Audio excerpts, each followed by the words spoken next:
Bop bop a loo mop a lop bop bop tutti frutti, oh Rudy, tutti frutti.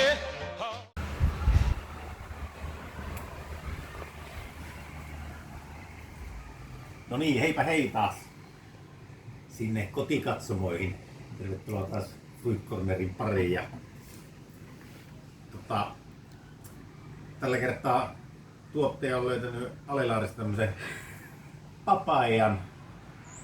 Ja kuvauspaikkana meillä ollaan täällä Moontownissa.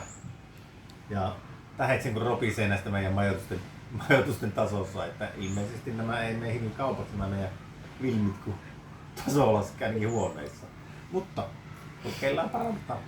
Mutta korkataanpas tämä papaja ja katsotaan mitä se on syönyt, niin vähän mennä noin tuosta. Saataan se auki. Mitä vähän tehdä näin. Älkkästi.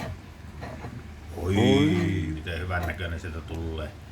Ja tässähän nämä natuset ei ole niinku syötävätä, että ne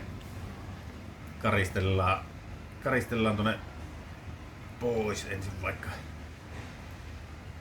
Äänikkästi. Hyvin.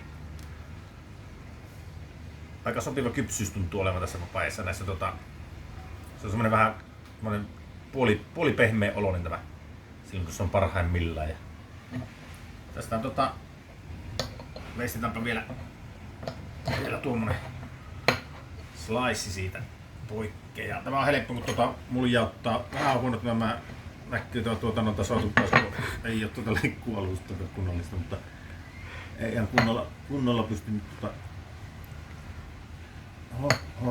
tuosta noin. Tää nyt tuosta tuommoinen pätkä noin. Tämä on oikein mehukkaan näköistä, en tiedä näkyykö sinne viimille asti. Vähän ihan mehkii tälleen tämä pinta tässä. Tää kun on hyvä. Mä taas kerran jääkaapista. Oikein maukas. Mitäs sitten kamerakitto taas? Tuottaja kiitos ottaa mielellään ja semmoinen kommentti, että tämä papaja ja myöskin niin kuin mango on tuolla kaupassa monesti sillä aika raakoja. Ja sitten ne on tuossa pöydällä, kun ne on jonkun päivä, niin ne saa ehkä sen parhaimman kypsyydensä siinä. Että aika kivikovia ovat tuolta, kun tuottaja etsii niitä tuolta marketeista. Näin on. Haluaa mainostaa omaa juttua, että hän on ennakoinut tämän muutama päivän aikana.